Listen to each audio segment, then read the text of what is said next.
vous dirais les marques de crampons sur les verres. Je pense qu'on devrait abolir ça et vraiment les réparer. C'est pas logique d'avoir une marque de crampons dans ta ligne de jeu.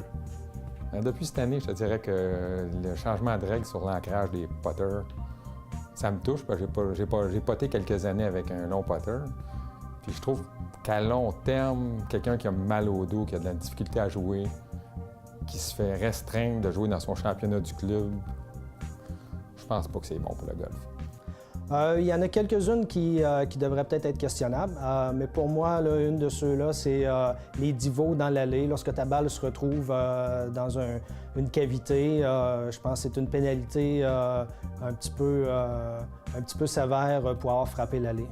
Pour ma part, les règles sont régies par la RCGA, puis je pense que, à mon avis, les règles, c'est un jeu de règles. Il faut connaître les règles. Puis, à mon avis, là, les règles doivent être respectées dans l'état actuel. Pour moi, non. Les règles sont tous là et sont importantes. Les gens qui décident les règles, ils les mettent en valeur pour pouvoir aider le golf et le sport en général. C'est sûr que c'est plate, la règle avec ce qu'on appelle signer ta carte. Je parle pour les événements majeurs ou les événements, les tournois importants. Au niveau amateur, je te dirais qu'il y a plusieurs règlements qui pourraient être simplifiés pour que les gens, justement, que le temps de jeu soit peut-être un peu plus rapide. C'est une bonne question, ça. Il y en a plusieurs, en fait. C'est de trouver la bonne. Je pense qu'on est... puis je regarde ce qui se passe un peu à la télé avec les histoires à Tiger, que la balle elle bouge un peu.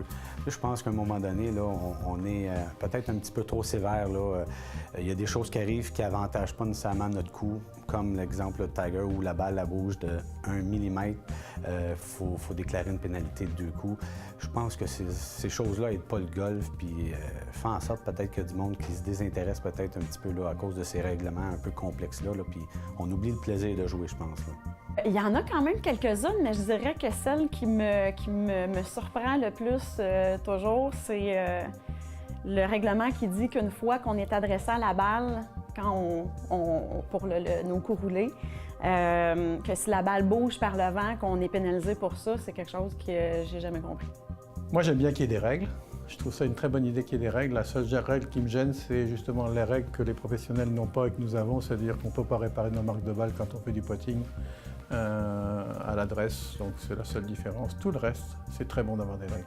En fait, il en manque une, le foot wedge. Le fun factor est tellement important quand on est sur un terrain de golf. Il faut avoir du plaisir. Des fois, de déplacer un petit peu sa balle, il n'y a rien qui dérange personne.